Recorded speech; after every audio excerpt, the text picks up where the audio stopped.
Dan karena perkembangan teknologi sudah semakin meningkat, giginya si Isdal ini pun menjadi sasaran tes isotop bagi para ilmuwan yang dapat menentukan di mana si Isdal ini pernah dibesarkan, Wak. Dan berdasarkan air yang dia minum, ini Hai, wassalamualaikum warahmatullahi wabarakatuh. Terima kasih sudah klik video ini. Oke, Wak, jadi di malam minggu ini aku akan ngebahas lagi sebuah kasus yang paling misterius sepanjang masa. Dan tidak hanya pelakunya saja yang mencurigakan, tetapi identitas dari korbannya ini aja masih menjadi misterius sampai sekarang, Wak. Jadi nggak usah lagi kita lama-lama, langsung aja masuk ke ceritanya ya. Check it out.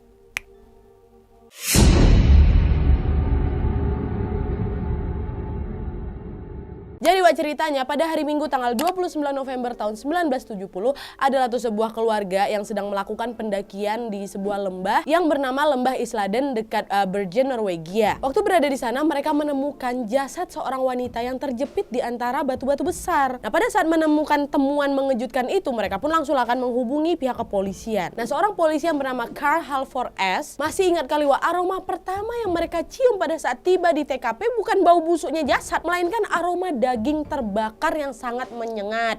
Karena waktu dicek nih, bagian depannya tubuh wanita tuh udah hangus terbakar parah, Wak, dengan kondisi lengan yang masih berada dalam posisi kayak ke atas tuh loh, seolah-olah menggambarkan posisi yang memang biasanya terjadi pada saat tubuh terbakar, yang membuat si korban ini tidak bisa dikenali. Nah, sementara anehnya, Wak, bagian belakang tubuh itu sama sekali nggak terbakar, dan para petugas juga tidak dapat mengatakan berapa lama wanita itu sudah berada di sana atau sejak kapan wanita itu meninggal. Yang jelas wanita itu memiliki tinggi sekitar 152 cm dan berusia antara 25 sampai 30 tahun. Ya, nah barang-barang yang ditemukan dari tubuh dan tempat kejadian di sana, Wak, adalah perhiasan, terus ada payung rusak atau patah, ada botol kaca minuman, ada jam tangan, stocking nilon dan sepatu boot karet, Wak. Tapi anehnya pada saat itu perhiasan dan jam tangannya itu tidak ditemukan melekat di tubuh korban, melainkan berada di samping tubuh korban seolah-olah kayak diletakkan kayak gitu aja. Dan semua label merek dari pakaian korban itu dicopot, Wak. Bahkan botol kaca yang ditemukan tuh dicopot juga, udah dihapus labelnya, dan juga tidak ditemukan petunjuk tentang identitas wanita itu. Dan dari temuan ini polisi pun mencari saksi yang mungkin saja bisa mengidentifikasi si wanita ini kan. Dan sejak penemuan itu, karena wanita itu nggak ditemukan identitasnya siapa, akhirnya dia ini disebut sebagai Isdal Woman.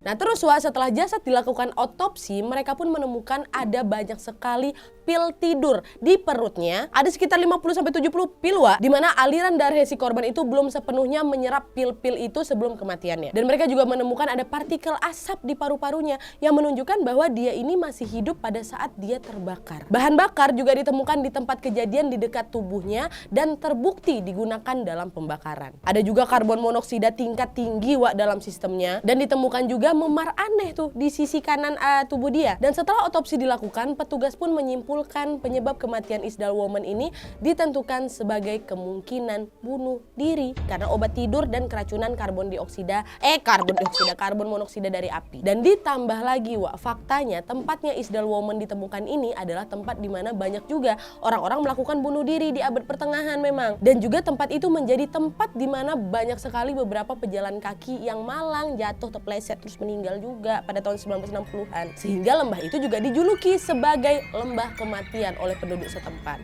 Nah, situs atau lembah itu juga letak itu terpencil kali, Wak, sulit kali untuk dijangkau, dan juga sebenarnya lembah itu tuh bukan merupakan jalur pendakian. Nah, dengan mempertimbangkan keadaan TKP yang aneh tadi dan teknologi yang masih minim pada saat itu, dapat dimengerti kenapa akhirnya wajar aja memang petugas pun mengambil keputusan bahwa penyebab hilangnya nyawa Isdal Woman karena bunuh diri. Tapi sebelum kita menggali lebih jauh lagi nih tentang penyebab kematian dia, kita sekarang coba jawab satu pertanyaan aja lah dulu.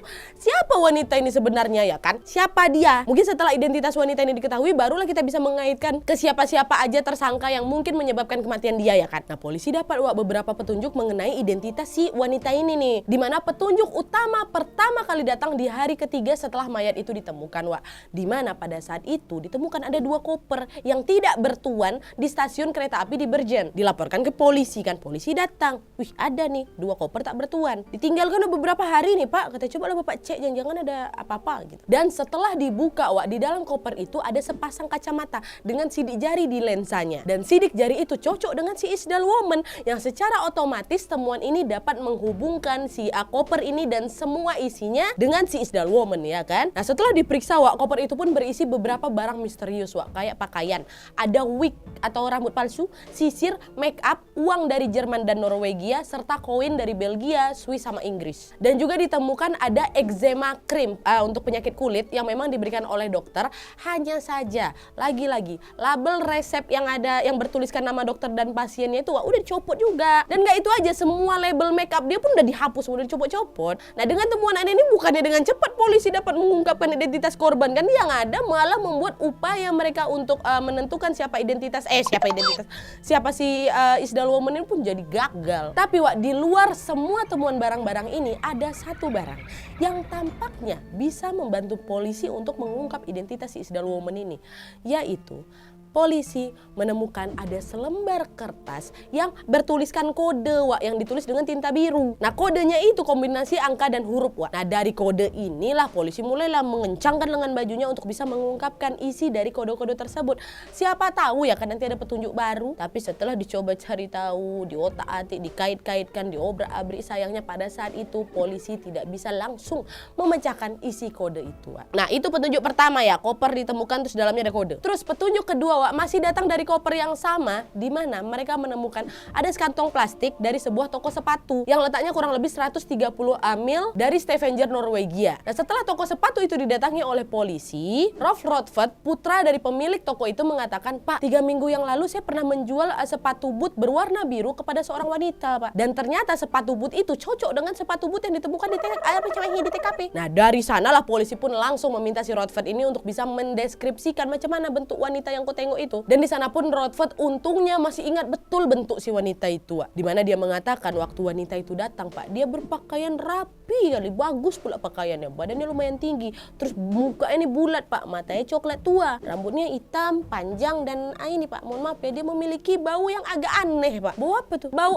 bawang putih, katanya gitu. Nah dari deskripsi Rodford inilah akhirnya singkat cerita polisi pun mendapatkan petunjuk. Oh, deskripsi yang diberitahukan sama si Rodford ini sepertinya si Isdal Woman ini memiliki nama asli Fenella Lorch. Oh itu cocok sama si Fenella Lorch itu, kata beberapa orang dan polisi kan. Dimana Fenella ini pernah tinggal di daerah bernama Saint Swithun di Stavanger juga Wah. Akhirnya polisi pergilah ke kawasan sana kan, dan dia menanyai banyak tempat, apakah kalian mengenal wanita bernama Fenella Lorch? Tanya ke sana kemari sampai mereka periksa hotel juga Wak pastinya, karena kan ada koper, kemungkinan dia ini pernah menginap nih kan. Hotel-hotel diperiksa juga. Namun ketika polisi memeriksa hotel di daerah situ Wak, tidak ada satupun hotel yang pernah menerima seseorang wanita yang bernama Fenella Lorch tadi.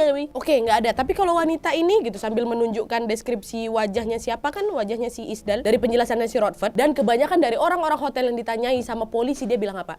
Ada Pak kalau kayak gini Pak, tapi namanya bukan Fenella, namanya ini gitu. Ditanya tempat lain lagi, di hotel lain kan, ada kok nengok muka orang kayak gini. Ada Pak, namanya bukan Fenella tapi namanya ini gitu. Macam-macam Wak namanya. Nah dari sinilah diketahui bahwa berarti, ini masuk ke petunjuk ketiga ya, berarti si Fenella Lorch ini bukanlah nama aslinya Isdal Woman.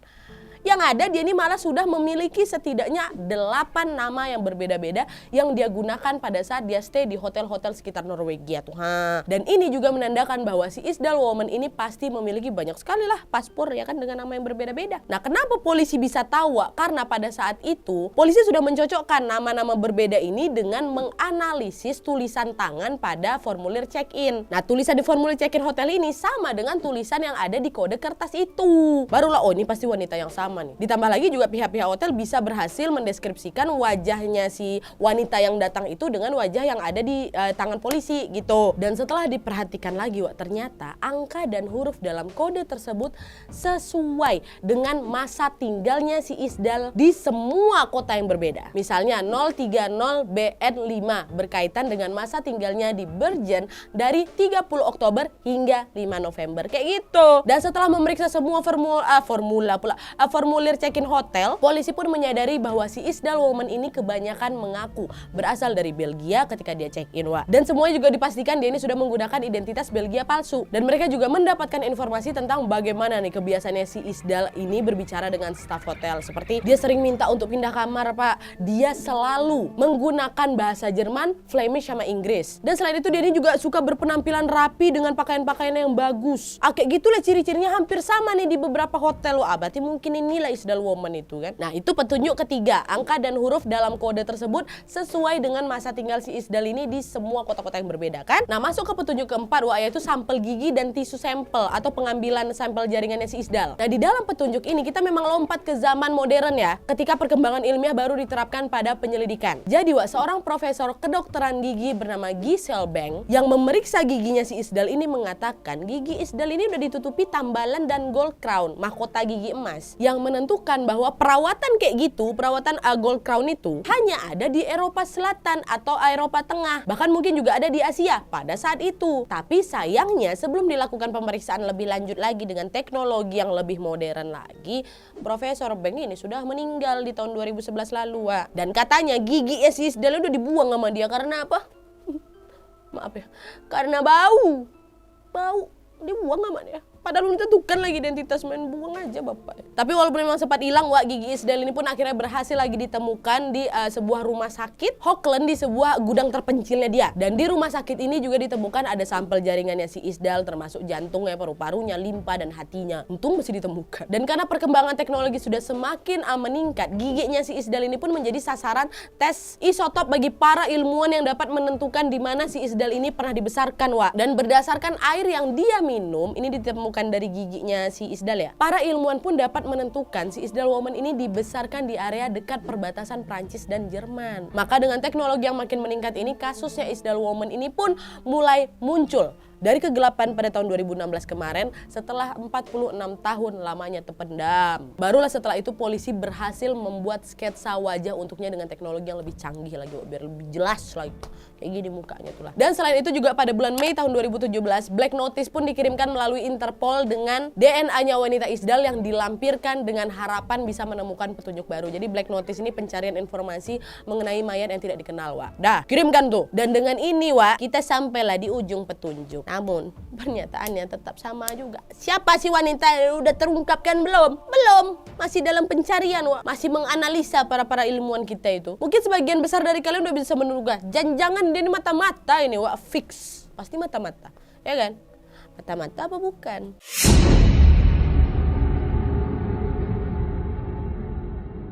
Nah, sekarang kita sama-sama nganalisa, Wak, ya, beneran mata-mata apa bukan si Isdal Woman ini? Nah, kalau dilihat lagi, Wak, faktor yang memang memicu spekulasi bahwa Isdal Woman ini adalah mata-mata dikarenakan pada saat berkasnya kasus Isdal ini masuk, perang dingin memang sedang berlangsung. Dimana setelah 3 tahun penemuannya jasad Isdal, Norwegia ini menjadi rumah bagi mata-mata Rusia dan juga agen Mossad dari Israel. Bahkan sempat juga ada 4 orang agen Mossad dimintai keterangan soal si Isdal Woman kala itu. Namun tidak ada satupun dari agen yang mengaku mengenali Isdal Woman. Tapi ingat juga mereka ini kan mata-mata, ya kali dia main-main bilang kayak gitu aja kan. Dan kalau kita mundur ke sekitar waktu pembunuhan, Wak, pada saat itu Badan Intelijen Norwegia juga sempat ikut nih menyelidiki kasus ini karena memang kan keadaan aneh di sekitar tempat kejadian itu membagongkan kan. Dan seminggu setelah penemuan, Wak, sebenarnya ada juga 2 orang perwakilan dari intelijennya Norwegia yang bernama Ornulf Tofte dan John Langbeck. Nah, pada saat itu Ornulf mengatakan dia ini dipanggil oleh kepala polisi Bergen untuk bisa menyelidiki apakah ada sesuatu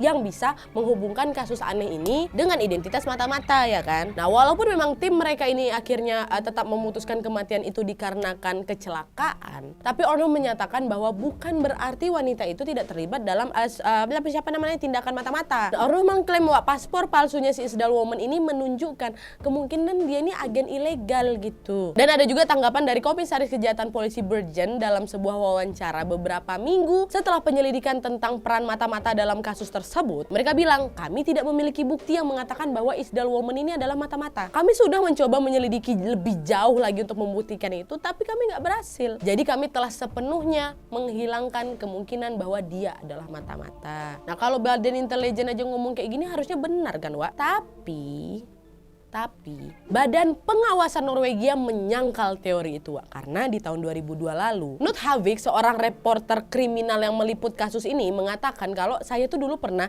diberi kayak file kasus gitu untuk bisa dituangkan sebagai sebuah artikel, ya kan? Yaitu kasus tentang si Isdal Woman ini tahun 70. Nah, dalam kumpulan arsip tersebut, Knut menemukan ada banyak kali data-data dia kan. Saya diizinkan tuh untuk mengakses supaya dijadikan artikel. Tapi saya ada menemukan satu amplop yang berisi kayak pita-pita kaset gitu. Tapi amplop itu ditandai dengan peringatan yang mengatakan tidak boleh buka ini tanpa izin tertulis dari pengawas. Nah, kan amplopnya nggak pernah dibuka, saya juga nggak dapat lah menentukan catatan tentang apa yang ada dalam kaset itu. Berarti semuanya penjelasan dari petugas itu belum 100% dikeluarkan ke media gitu loh, Wak. Ada sesuatu yang masih disembunyikan. Karena Knut tahu persis semua berkas-berkas yang datang yang akan dituangkan di artikelnya sama seperti apa yang sudah dia dengar sebelum-sebelumnya gitu loh. Nggak ada kayak kabar-kabar baru lah gitu. Tidak ada yang tertinggal. Siapa tahu di dalam ini ada yang baru nih, kenapa nggak boleh dibuka gitu lah. Dan juga, Wak, sebagai bukti yang memperkuat Isdal Woman ini mungkin adalah mata-mata adalah kalian tengoklah tadi kebiasaannya yang dijadikan alat bukti ini udah cukup kali patut dicurigai, ya kan? Karena dia memiliki banyak paspor, dia menggunakan nama-nama palsu tiap kali menginap, dia punya banyak wig, dia menulis pakai kode, dan semua label dan tanda pengenal yang ada pada barang-barangnya digores, dikoyak semuanya. Entah memang digores atau dikoyak sama orang lain lah, tapi nggak ada. Dan dia juga tampaknya memiliki cukup banyak uang kan untuk berpakaian bagus, dia bisa bepergian ke setiap negara atau kota, dan kemudian dia mampu menyewa hotel berhari-hari untuk dia tinggali. Sudah cukup kan menunjukkan ciri-ciri mata-mata, ya kan? Tapi, Wak, sekarang biar sedikit ada pencerahan, marilah kita langsung masuk aja ke beberapa teori bagaimana si Isdal Woman ini bisa kehilangan nyawa-nyawa, ya.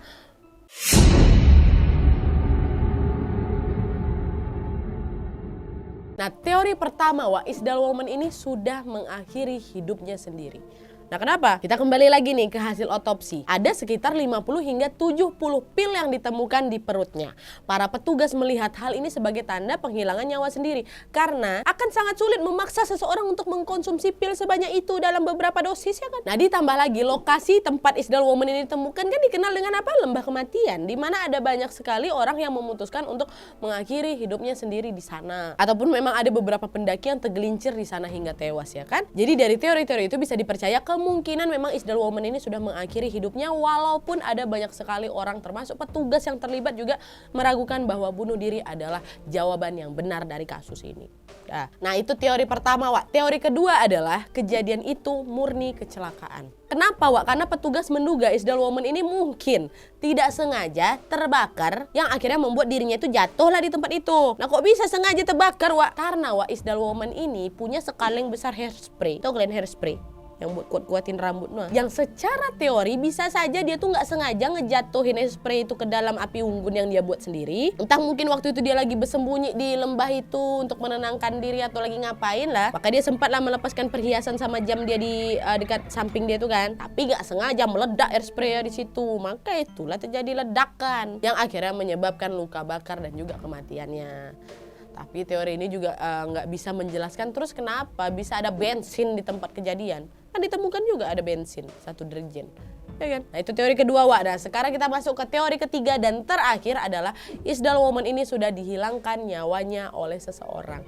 Tidak dapat disangkal, Wak, kehidupan dirinya sebagai mata-mata sangat akan mungkin membuat Isdal Woman ini masuk di daftar incaran beberapa musuhnya. Jadi bukan tidak mungkin juga ada orang yang menginginkan dia nggak bernyawa lagi. Karena, Wak, kalau dilihat ke TKP, perhiasan dan arloji si Isdal ini kan ditemukan nggak nempel di tubuh dia kan, tetapi di sampingnya. Seolah-olah dibiarkannya ditempatkan di situ gitu loh. Kalau memang dia mengakhiri hidupnya sendiri, ya bawa aja lah itu nempel juga di tanganmu sama di badanmu. Ngapain kau pisah-pisahkan gitu? Ngapain kau sempat pisahkan itu? Pula 2 itu aja kau pisahin. Dan selain itu juga, Wak, tidak ada yang dapat menjelaskan tentang bagaimana api itu kok bisa-bisa muncul membakar dirinya selain teori hairspray tadi. Dan kalau misalnya kita kembali lagi ke otopsi, Wak, ternyata ditemukan juga ada memar aneh di sisi kanan lehernya. Nah, kalaupun memang dia hilangkan nyawanya, siapa yang udah ngilangin nyawanya? Nggak ada juga jawabannya. Yang jelas tadilah beberapa teori-teori yang muncul dari kasusnya Isdal Woman ini. Menurut kalian mana yang masuk akal? Apakah dia bunuh diri, itu kecelakaan, atau dia dihilangkan nyawanya? Tulis di bawah. Dan meskipun keputusan resminya adalah bunuh diri, Wak, banyak sekali pejabat yang terlibat tampaknya juga ragu-ragu tentang prospek itu. Seperti pengacara polisi tadi, Karl Halvor S tadi, dia mengklaim bahwa tidak seorang pun di Departemen Kepolisian Bergen benar-benar percaya bahwa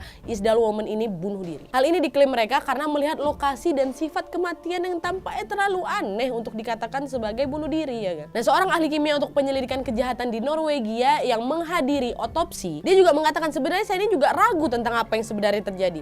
Gimana api di situ bisa tiba-tiba menyala? Secara keseluruhan sulit untuk saya yakin 100%. Saya mendukung memang laporan tahun 1970 kalau memang si Isdal ini bunuh diri, tapi sisi lain juga ada ketidakpastian yang cukup besar kalau dia ini bundir. Dan di sisi lain saya ini juga nggak bisa mengkesampingkan bahwa ini adalah pembunuhan atau kecelakaan gitu. Ahli kimia ya bingung, apalagi awak. Tapi walau bagaimanapun pada akhirnya Isdal Woman ini pun dimakamkan secara Katolik pada tanggal 5 Februari tahun 1971. Polisi menduga dia mungkin Katolik berdasarkan informasi yang memang mereka miliki. Makanya dimakamkan secara Katolik kan. Yang jelas kasusnya akan tetap tidak bisa terpecahkan sampai identitas wanita itu ditemukan. Dan sampai saat ini juga kasusnya belum terpecahkan, wah. Masih menjadi kasus paling misterius di dunia ini. Dan sekarang aku mau dengar kali pendapat kalian. Menurut kalian apa yang kemungkinan terjadi oleh si Isdal ini? Siapakah si Isdal ini? Dari 3 teori yang aku sebutkan, mana yang menurut kalian paling masuk akal? Kalian tulis semua pendapat kalian di kolom komentar di bawah ya. Oke wak, jadi sekian dulu videonya. Terima kasih banyak yang sudah menonton. Kalau kalian suka video ini, klik like-nya. Jangan lupa komen di bawah untuk ide dan saran-saran untuk video selanjutnya.